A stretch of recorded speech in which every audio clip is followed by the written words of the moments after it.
This is Bullets with AWR Hawkins, a Breitbart.com podcast. Here he is, the host of the podcast, AWR Hawkins. Folks, welcome to Bullets with AWR Hawkins, a Breitbart News podcast focused on guns, gun rights, the Second Amendment. You know, we talk about these things weekly here, and we always make the point that an armed citizen is a free citizen. We also make the point that we have to know our history. We have to know our history if we're going to understand our founders' intent with hedging in gun rights. And to be honest with you, the first guest I have this week, no one could really make the points that I would like to make better than he could. And it's author Stephen Halbrook, and he also is an attorney who played an important role in the critical decision in D.C. versus Heller in 2008, filing the amicus brief for the members of Congress who also stood against the gun ban there in D.C. So, Stephen, thank you so much for taking a little time out of your schedule to join us. Thanks for having me, AW. Glad to be on the show. Well, listen, I know it was great to see you in Dallas. Thank you for the time. You and I had a great lunch together, and I thought the convention, the NRA convention, was top-notch, in my opinion. I thought it was one of the best. Did you get that kind of feel? Yeah, I did, and I have to relate something. Yesterday I was on a television show out of Dallas, and there was three anti-gun people on the show. And one of them said, well, he was protesting out there, and he went ahead and joined the NRA so he could go in there. And he said, I went in there and I tried to talk about some of my proposals to people, and I was amazed how everything I said was rejected. And I said, well, that's because you're proposing to criminalize their conduct. You're not saying anything about violent criminals. Right. I mean, yeah. Well, maybe it'll dawn on him. Stephen, I know that you're here today. You've written so many great books, and I talked to you in Dallas about your gun control in the Third Reich. I've loved that book. I've read it, I think, at least twice, and now use it as a resource. I've got it marked up, pieces of paper stuck here and there. I go back and forth on it. Now you have gun control in Nazi-occupied France, and you talked to me some about this, but why don't you tell our listeners what can they expect when they pick up a copy of Gun Control in Nazi-occupied France? What are you talking about here? Well, I guess the lesson is be careful what you wish for. Just to make it short, in 1935, France was having some difficulty.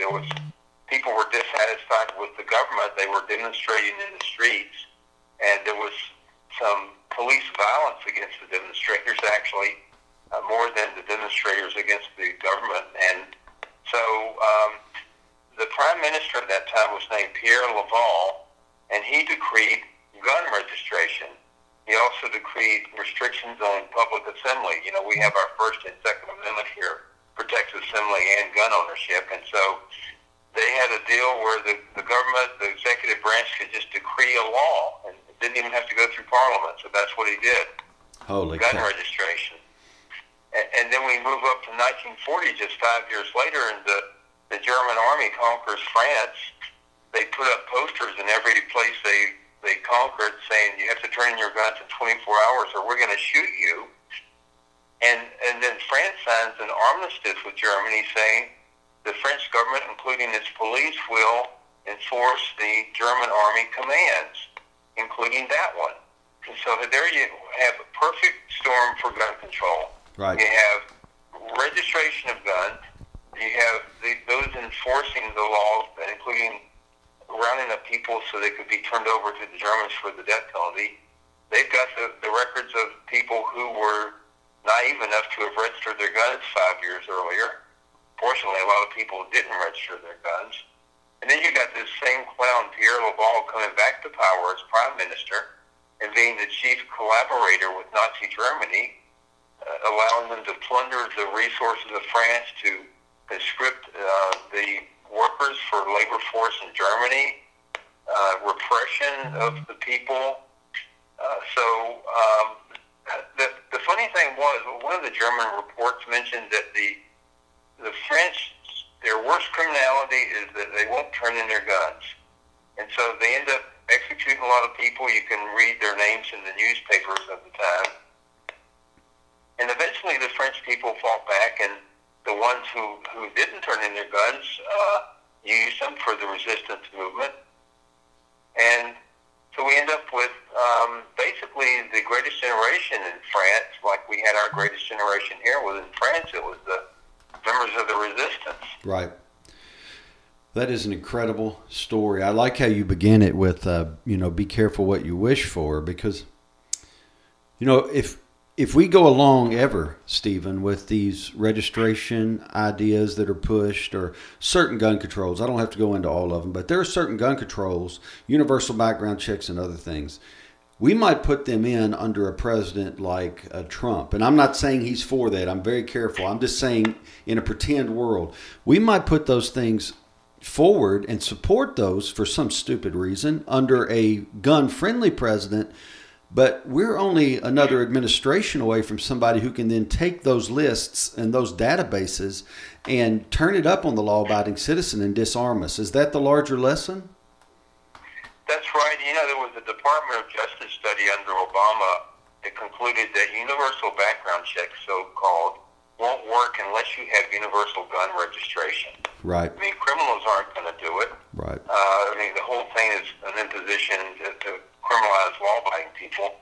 And so there you've got registration. And keep in mind that the American media was in France reporting on these things, that ex-citizens getting executed for gun ownership, all the way up until Pearl Harbor. It wasn't until Pearl Harbor, right after that, Hitler declared war on the United States. And so we had reporters in France, and they reported this stuff, and Americans read about all this. Why do you think we have, in 1968, there was gun registration proposed here, and it was opposed because of this same experience with Nazism? And we have the Firearms Owners Protection Act of 1986 explicitly saying there will be no gun registration. ATF cannot create a gun registry. And it was because of these same experiences. Right. We've been there, done that. We know about this stuff. Right. We're guarding against it. And we have our Second Amendment. People read it. They know what it means. But they didn't have that in France. They could impose registration, and they could impose bans on what they considered military features, like caliber restrictions. You had your pistols that you could have would be puny 25s or 32s. You couldn't have a 9mm. Right. That was considered a military type feature. So, we've seen all this stuff before. Right. So you were basically, as a law-abiding citizen, even if you were able to retain your pistol, you were retaining a pistol that you could be outgunned with quite easily. Yeah, not only that, and then if you were dumb enough to register the thing in 35, then they got your name on the list. Right, right.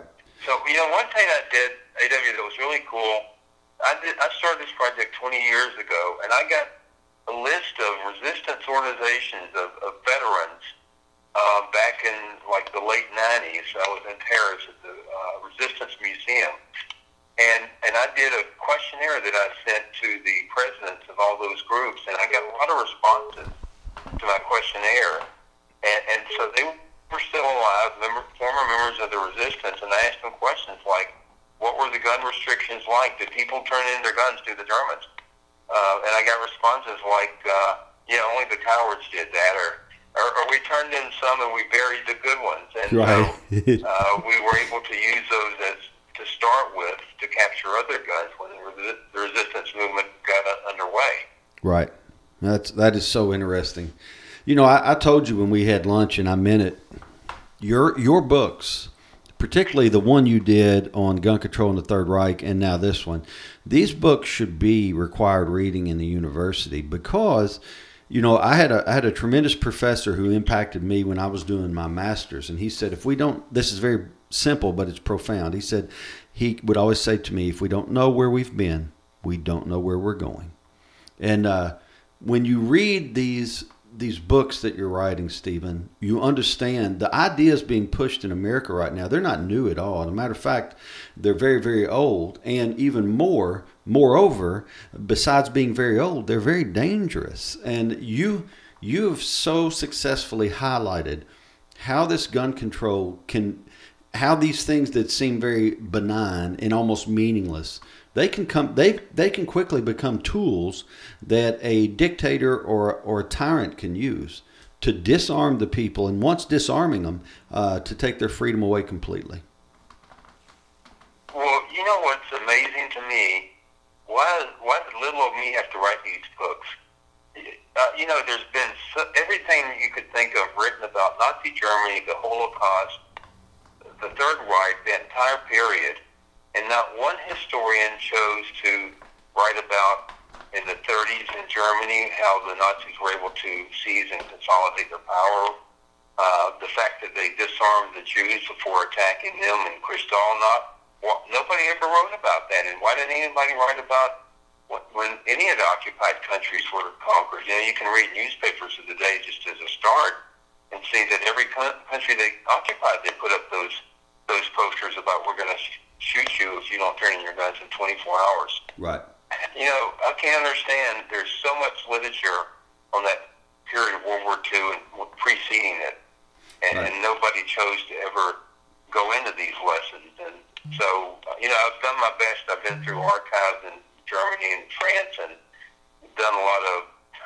translating. It took 20 years to do both these books, essentially. And I just hope people will understand, like your professor said, to know where you're going, you got to know where you've been. Right.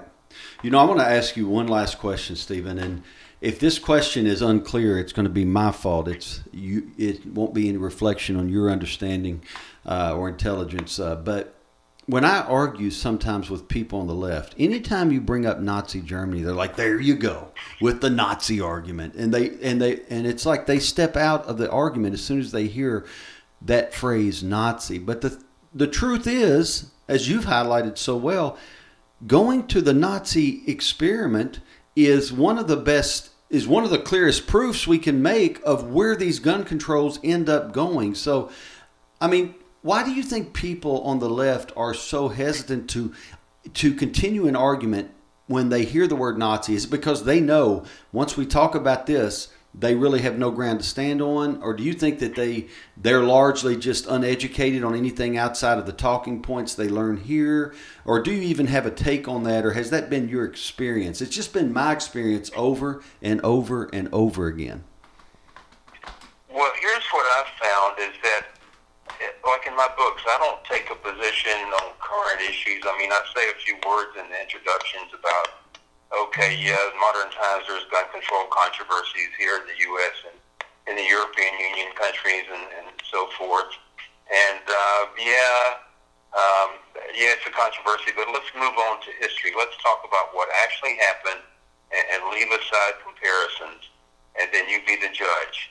Right. And that's what I've tried to do in these books, and be completely objective, set forth objective historical facts that can't be assailed. Right on. But it makes people uncomfortable if you have a set of beliefs that it's really good to criminalize gun possession by law-abiding people, not people who are attacking others or assaulting or murdering or robbing or raping, but law-abiding people. They don't want to hear about historical experiences that invalidate that hypothesis they have. They don't want to admit also that they're proposing, when they criminalize something, to threaten force against people who aren't doing anything wrong. We're going to incarcerate you. If you resist, we'll kill you. That's the way laws ultimately are enforced. Right. And yet they say, well, we don't want to call it even gun control anymore. We're not going to mention confiscation. We want to call it gun safety. And so they live in a fantasy world. Right. And I think, and I'm not attributing bad motives. Many of these people have good motives. They just don't understand guns. They didn't grow up in an environment where they ever touched a gun. They saw it on TV being misused or at the movies. And they have a set of beliefs. And what's incredible about it is the panacea for all the violence that goes on, we're going to pass these laws about law-abiding people, and they don't want to talk about, the human element of criminality and aggression. So, again, I don't understand it either any more than you do, but I think I can have a little bit of insight to the fact that you have a fantasy world that's been created, and hearing about the history is something that steps on toes and they're uncomfortable with. Right on. Folks, the book is Gun Control in Nazi-Occupied France. The author, Stephen Halbrook. Stephen, thank you for making some time, and I hope that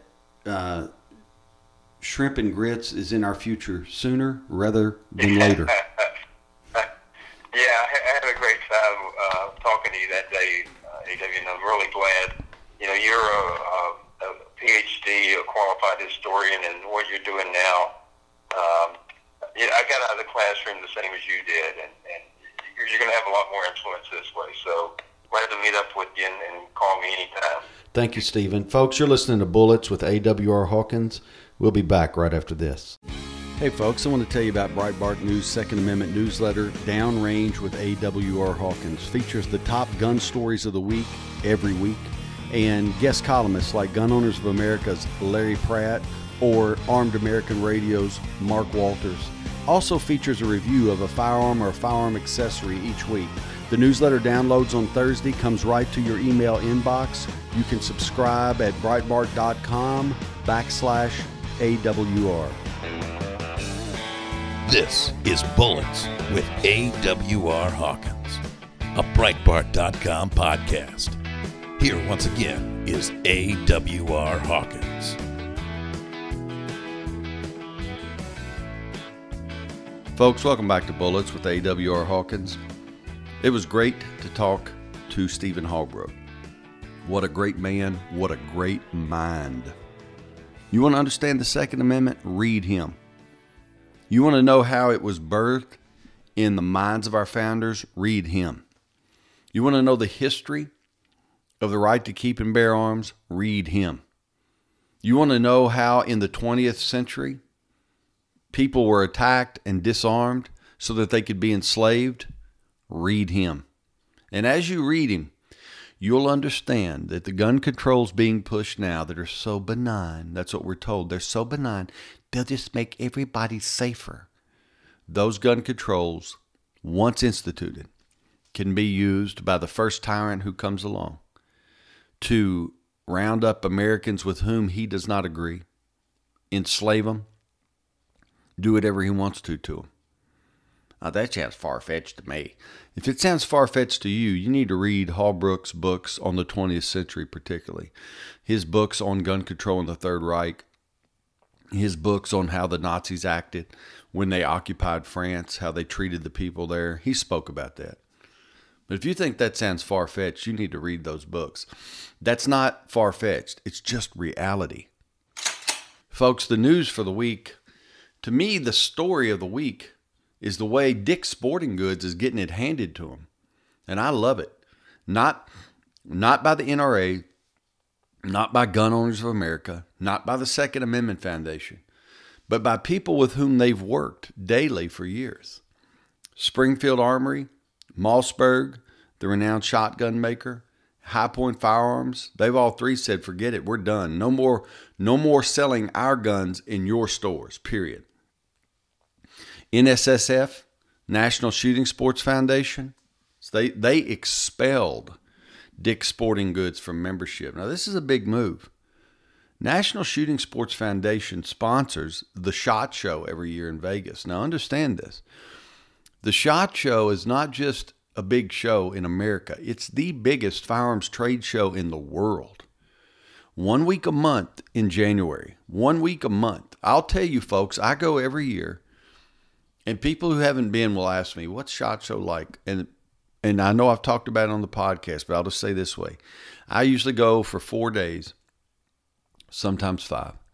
And that means I get to Vegas for that 5 days. It takes me 3.5 days to see everything at SHOT Show. It is roughly 13 miles of aisle of guns. And it may be up to 15 miles now. But think about what I'm saying. 13 miles of aisle of guns. And of course, that includes firearm accessories too. It's impossible to see all that in a couple of days. Massive, massive show. Well, that group has now expelled Dix from the circle. You're no longer in the circle of trust, Dix. You're out. You know, as the NRA said with their hashtag, don't be a Dix. All right? Well, I shouldn't say it that way. I think they said don't be Dix. So I better correct that. Don't be Dix. Let me say it again. Don't be Dix. Either way, Dix is getting what's coming to him, and that's how it works out, you know. Think about what they did. They quit selling quote-unquote assault rifles. They quit selling quote-unquote high-capacity magazines. They quit selling guns to people age 18 to 20, although it's federally legal to sell them guns. They refused to send back unsold assault rifles that were on their shelves. They refused to send them back. Instead, they destroyed them. They refused to send back the high-capacity magazines they hadn't sold. Instead, they destroyed them. It was just like they were trying to do everything they could to spite Americans who support gun rights. They destroyed the firearms. They destroyed their unsold inventory. All right? And so after that, to add insult to injury, they hired lobbyists to lobby Congress for gun control. So as I say, Springfield Armory, Mossberg, High Point, NSSF, see you later. They're going to let Dix do it their own way, but they're not going to be any part of it. Folks, that's how it needs to be done. Cut them off. Isolate them. All right? Now, folks, we have 5 counties. We have 5 counties in Illinois that have declared themselves sanctuary counties for gun owners. I think it's phenomenal. 5 counties, sanctuary counties for gun owners. In these counties, the pledge is no new gun control will be supported. 20 other counties, this is big to me, 20 other counties are thinking about following suit. Now, what these 5 counties are saying to the Democrat-controlled legislature is this: you pass all the gun control you want, we're not going to enforce a bit of it. That's the bottom line. 20 other counties are thinking about following suit. Pretty huge. Pretty huge. Trump spoke at Elkhart, Indiana rally. And there he said something that he didn't say in his NRA speech, but it dovetails perfectly with it. He said, we defend the right to self-defense. Folks, this is a huge point. Huge point. Now look, Trump has already exhibited a deeper understanding of the Second Amendment than almost any politician in the House or Senate that I can think of. Ted Cruz would be an exception. Representative Steve Scalise would be an exception. But after that, it's hard for me to come up with something, to be honest with you. But here we have Trump speaking in Elkhart, Indiana, saying we defend the right to self-defense. So you go, now what's so deep and profound about that? Well, here's what's so deep and profound. Most people don't understand that the Second Amendment defends or protects rights explicitly stated and rights implied. They're just a given. And one of the rights, the central right that is just a given, is the right to self-defense. And that's what it all revolves around.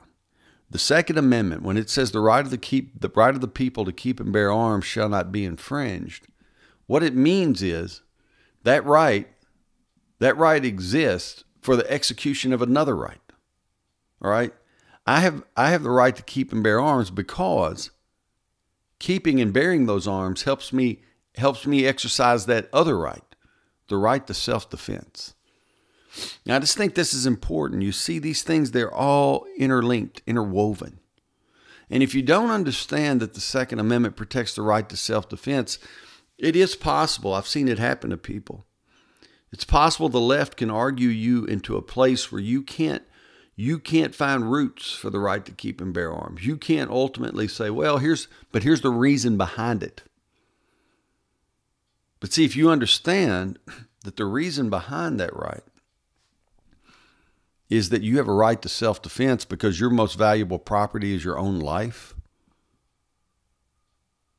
If you understand that, then when you argue with people about the right to keep and bear arms, you are always on solid footing. And so Trump did everybody a solid here. We defend the right to self-defense. Now, what's important, and Trump said this in the NRA, in his NRA speech, our right to keep and bear arms, our freedoms, they come from God, not government. We know that, right? So the right to self-defense comes from God, not government, just as the right to keep and bear arms comes from God, not government. If we can keep those are just a few things right there. If we can keep those straight in our head, there is no way a leftist can move you from your understanding of the importance of the right to keep and bear arms. There's really not. Because it all makes sense. Wait, if God gave me a right to self-defense, if God gave me a right to keep and bear arms so that I could defend myself,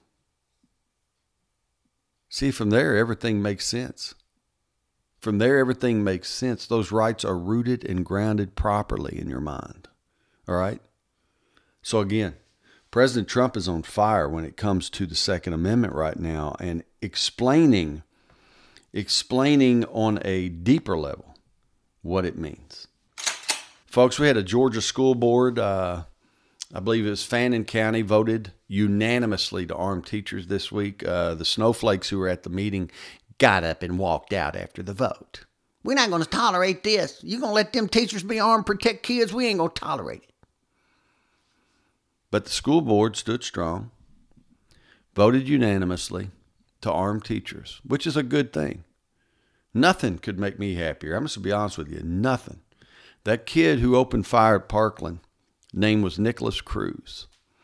Nothing could make me happier than the next Nicholas Cruz to come into a school, and while he's racking the slide on his gun, the social studies teacher puts a .38 slug in his chest. Nothing could make me happier. I would do a dance. I would buy that teacher dinner. I would write article after article praising the action of that teacher, because it would save not only the teachers' lives, but the students. And more than that, it would send a message to all the hippies and freaks. You try it, you die. Folks, that's how it's supposed to work. That's how it's supposed to work. You try it, you die. There is no reason for teachers to be sitting unarmed in a classroom. Not in America. In France, yeah, sure. But that's France. Who cares? In America, there is no reason for a teacher to have to leave her home in the morning and spend the next 9 hours sitting in a building without protection, just hoping that the bad guys will be nice today and not show up. Absolutely ridiculous. You want to fix a problem? Fix a problem. Give that teacher a gun. Give her permission to use it. And when the hippie or the freak comes in, she can pop him and we're done. That's how it works. And I love it. Folks, I actually got 3 good Second Amendment in action stories from this week. And I'm squeezing those here into the second segment because I have another guest for this particular podcast who'll be with us in the third segment. So I'm squeezing those Second Amendment in action stories in right now. Okay. Now, we have a concealed carrier who was at an ATM in Orange County, Florida, at an ATM getting some cashola. And guy walks up to him with a gun. So he's being robbed at gunpoint, but in that moment is able to pull his own gun and open fire. And anyway, that's it. He opens fire and shoots the assailant, and the assailant succumbs to his wounds. Folks, this story is brought to you by the Second Amendment. Now think about it. The situation was not simple. He pulled his gun. He's in retreat. He's trying to escape. Pulls his gun, fires shots. The assailant is firing shots at him. In that exchange, the concealed carrier hits the assailant, fatally wounding him. The concealed carrier is fleeing, as I say, though, so he gets in his car and he leaves. But he returns to meet law enforcement, telling them what happened, cooperating fully. And it's an amazing story, but it's the Second Amendment in action. And it's how it's supposed to work. That guy goes to get money out of a bank. He's not going to do that unarmed. He's prepared. He's not paranoid. He's prepared. And a good thing he was, because on that particular day, he was confronted with a life and death situation, and he was able to emerge alive. All right. So that is a big, big day. We had another such incident. A man kidnapped his ex-girlfriend. This is what the coroner says from Anderson County, South Carolina. He says that the man, Richard Nixon, let me be 100% sure on the name. Yeah, Rodney Nixon, Rodney Nixon, allegedly kidnapped his girlfriend. Then he died after she shot him in the chest. So that's it. That, folks, is the Second Amendment in action. All right. The coroner, Greg Shore, says that Nixon went and kidnapped his ex-girlfriend. And he did that, of course, at gunpoint. And after he kidnapped her at gunpoint, he made her drive. And they're driving, I don't know how far, but the vehicle gets low on gas, and they pull over to get gas. And I guess at that moment, he got a little sloppy. She was able to get the gun away from him. She popped him in the chest. Ball game. So, can somebody ring a bell? It's over. Ball game. Folks, this is how it's supposed to work. Now think about this. This guy broke into her home. He beat up a male who was there. Then he kidnaps her. Then at gunpoint, he has her driving. He's pretty confident that he's got this under control. But when they pulled over to get gasoline, he got a little sloppy. She took the gun away, shot him in the chest. That's it. They will be placing him in a pine box in days to come, dropping him in a hole. Then they will cover him with dirt, and he will no longer be a threat to her or anyone she knows or anyone else he knows to whom he might have been a threat. He is now at room temperature. That, folks, is how it's supposed to work. And this story is brought to you by the Second Amendment. Remarkable. Remarkable. It's just freedom in action. That's literally what it is. It's freedom in action. And look, it doesn't just happen in America, all right? Covered a story this week in Brazil.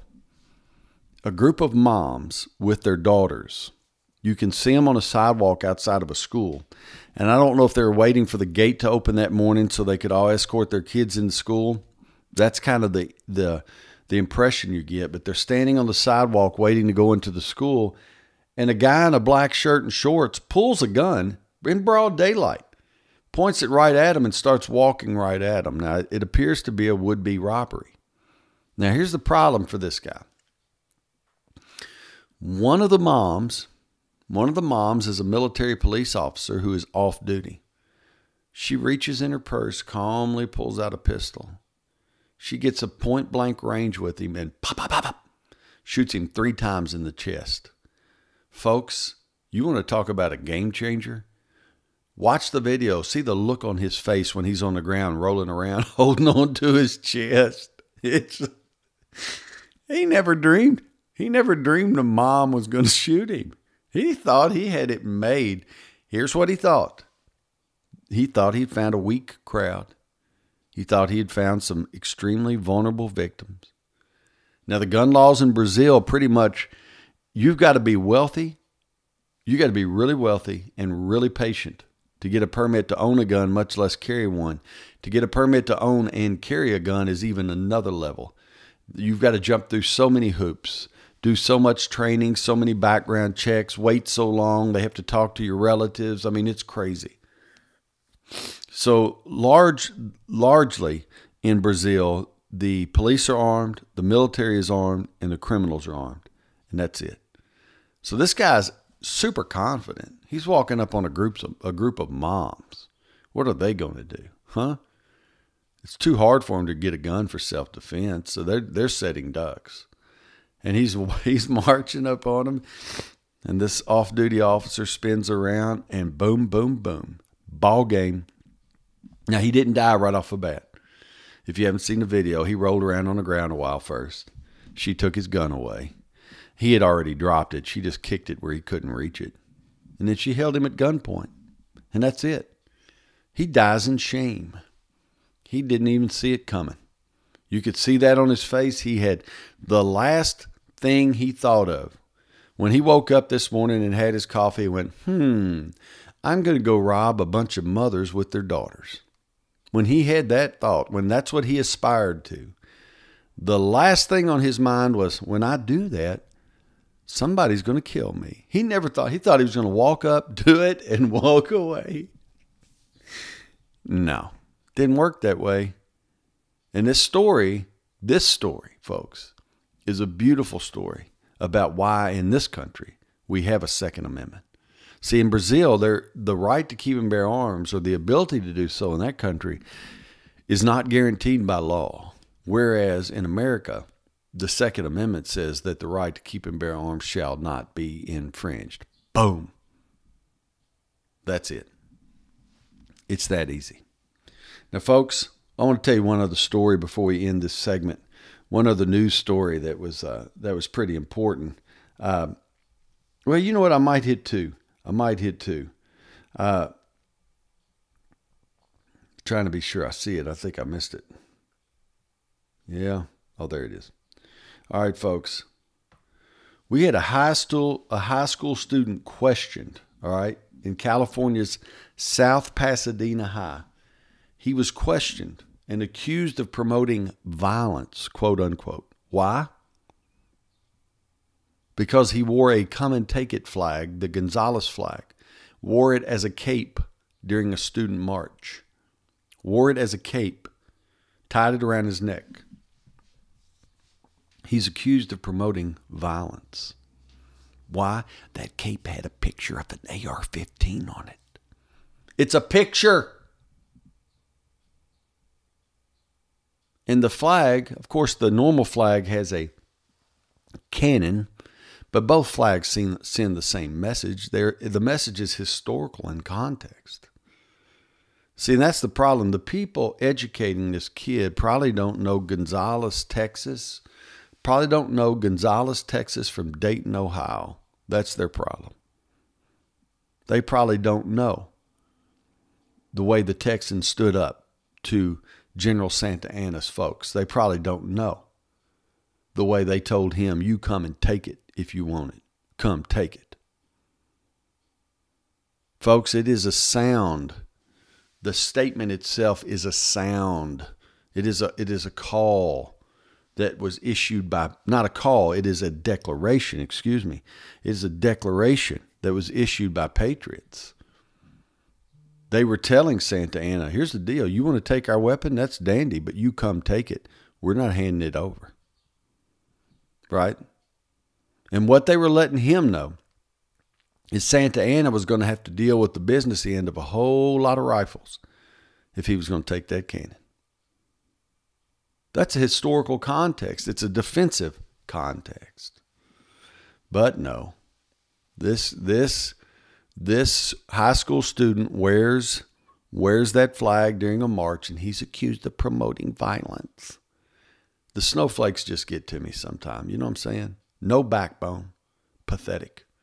That's California's South Pasadena High. Folks, you're listening to Bullets with AWR Hawkins. We're going to be back with our second guest after this. And trust me, you're going to like him. He's one of my favorite people. And I'll just leave it at that. We'll be back right after this break. Breitbart News Daily with Alex Marlowe. Jeannie in Pennsylvania. I think we've gotten away from what we really hired him to do, which is draining the swamp. If you look at the real picture of draining a swamp, you go in and you take all the water out of it. What does it leave? It leaves the gunk. He cannot get rid of the gunk. We have to get rid of the gunk. Everything he's doing, he's lowering the water so we can see who needs to go. The only way they can go is if we vote them out. Breitbart News Daily. Weekdays at 6 a.m. Eastern on Sirius XM Patriot 125. This is Bullets with AWR Hawkins, a Breitbart.com podcast. Here once again is AWR Hawkins.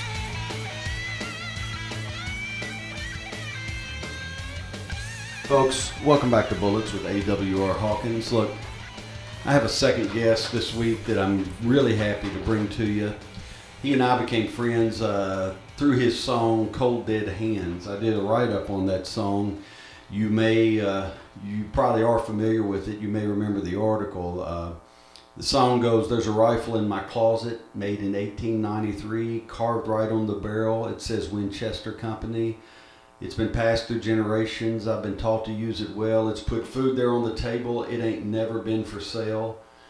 And he talks about how he sees these folks on TV telling him how bad his guns there are and what's right and wrong. And then he stresses that not one gun of his has ever pulled the trigger on its own. And he goes to a chorus, "From my cold dead hands. It's about you and me. It ain't no redneck thing. Why don't you understand?" And he just basically makes the case that you'll get his guns when you take them from his cold dead hands. It's honestly an anthem for the common man. And so my friend is Dustin Collins, a country singer, and he's just released some new work. And so, Dustin, love that song, and thank you for making time to be with us today. Absolutely, man. Anytime I come talk to you, that's a good day. And you know, people may notice as you and I talk, we sound a little bit alike, and our roots go down in the same state. I'm from Kentucky, just like you. Yeah, man, it's awesome, it's a beautiful day right here in Kentucky today. Yeah. Now listen, you and I talk some, but I don't think I've ever asked you this. That song, "Cold Dead Hands," what does it mean to you? What does it mean to Dustin Collins? Man, when I wrote that song, it was a crappy time. The election was going on, and as divided as everybody is right now, it was 10 times worse during the election. And just people were just coming out and saying just blatant things that were unagreeable. To me, America's always been about compromise. I'm not a politician by no means. I have no desire to get into politics or policy or anything like that. And there's problems out there that I don't know how to fix. And to me, that song was just to say, I don't know how to fix all these problems, but you don't fix them by taking away the rights of ordinary, everyday, law-abiding citizens that haven't done anything wrong. And that's what the song was to me. And you can pass all the laws you want to, but in the end, somebody's going to have to come get them. Right. And I don't think $35,000 a year is enough to come get mine. Right. Dude. Now look, folks, I'm going to make a point real quick about Dustin Collins. And I've told him this. We'll go in spurts. We might not talk for a couple, 2 or 3 weeks, and then we'll text every 5 minutes for 3 days. And I've told him more than once, the reason I like him is he's real country. And when I say real country, I mean George Jones. I mean Waylon Jennings. I mean Merle Haggard. I mean real country. And you can hear it in the way he answered that question. So when you hear this song, Cold Dead Hands, when you buy that song on iTunes or wherever you get it, you're not buying a song by somebody who's pretending to be country or pretending to love guns. He's the real deal. And that's why I wanted to have him on today. I know, Dustin, you just released some new music. Listened to your song, "The Barn," a number of times. You want to talk to us about "The Barn"? What's something different about it versus the music that you had out with "Cold Dead Hands"? Man, we've always been a tick more serious on our music. Lyrically, we've always tried to tell a story. We've always tried to be true to what we love about country music and rock and roll, because that's right where we're in the middle. It's a little bit of rock and roll, a little bit of country, and that's the way we like to keep it. But with this new song, we decided, it's time for something fun. We've done serious songs like "Cold Dead Hands" and "Pieces" was a little on the serious tick there. But this new song is a fun summertime song about, going up with your girl in the barn. And, what happens in the barn stays in the barn. It's perfect for summertime weather and just going out and having some beers with your buddies and, sitting around the fire cranking up some jams. It's a perfect song for that. Right on. I know that when you and I talked about it yesterday, you were stressing that hey, everybody's looking for a summertime song, everybody's looking for fun, it's summer, and you're right, the song lends itself to that, and it is catchy as it can be. It really is. Yeah, I mean, that hook, it'll get stuck in your head pretty good. Well, I know that you and I have talked, when we were talking about some stuff about a month and a half ago, I remember you saying that you want to remain a touring band. And I did that because you were relocating, and I asked you if you were relocating for this reason or that reason, to get close to this outlet or that. And you said, no, I'm not trying to really get hunkered down in any way. We like to be a touring band. So tell me that. Tell me a little bit. What's the existence of Dustin Collins like? What do you and your band do, you know? Man, I just love being I love being on the road. I probably speak for my guys too in the band. You know, we wait all winter, record music, write music, and you know we're all just itching, waiting for April, May to come out and hit, and then get back in that van and roll down the highway and just see new people, meet new people, see new. You know, anytime we can make one big fan, it's a good day for us. Anytime we can go to, you know, Kaiser, West Virginia, you know, a lot of people may not have heard of this town, but, you know, there's a lot of people out there like cold dead hands willing to go play it for them. Right. So it's what we love, and what we hope to get to share this new record with everybody. And we just love being out on the road with each other and enjoying each other's company and playing the music that we created. And you know, the stuff that we love to play, we're real lucky that we get to do this. Right. Now, you know, I'm just going to ask you, I'm going to tell you something I enjoy. And, of course, I don't do what you do. But I still enjoy, when I can go to the NRA convention like I did last weekend, or when I can go to a SHOT Show, you know, those are things that I do. I love just sitting there with the common man, because I am a common man. I love just sitting with the regular folks and talking to them. I love sitting with the veterans and talking to them. I love when somebody tells me how they used a gun to save their lives. Just, these are salt of the earth folks. I love just talking to them. Do you enjoy that interaction with common people while you do your tour? I mean, is that what drives you, is just seeing the veteran, the common man? I mean, we're about as common as it gets. I mean, we're just on the other end of the stage, and we're there to throw the party. That's how we are, party throwers. Right. And that's my favorite part of this, because we don't have fans. We have friends everywhere we go. You know, I try to stay as long as I can and talk to as many people as I can. And, you know, a lot of people, yeah, the record label somewhat runs our social media, but I jump on there all the time. And, you know, if you hit up my Facebook page and you just want to say hello or whatever, you know, usually within a few hours or a day or so, I always try to get back to every single person that has an interest in our music. Right on. Right on. Because without the people that listen to it and buy it and come to the shows, man, we don't have a job. So this is it. That's what we do it for. You know, of course, we love to play music, but without the people that have supported us and got us to where we're at, people like you and there's people all over the great state of Kentucky, for real. That has been, the support we've got here at home has been nothing short of amazing. Right. And we appreciate every single person that comes to a show, buys a T-shirt, even buys a guitar pick for 50 cents, you know. Right. Every bit of that helps us move forward on what we're doing. Right on. I love the shout out to Kentucky, too. I'm going to double that up. Shout out to Kentucky. Love it. Listen, folks, I've been talking with Dustin Collins. This is he's a country singer. As I say, he caught my ear with the song Cold Dead Hands. It's an incredible song. It is in my summer mix. It's in my boat mix. It's in my camping mix. Wherever I am, when my iPad is playing music, that song comes up. And the barn is going to be in there too, just like it. And so I kind of challenge you folks, take time, listen to Dustin's music. And if you're a country fan, you're going to love him.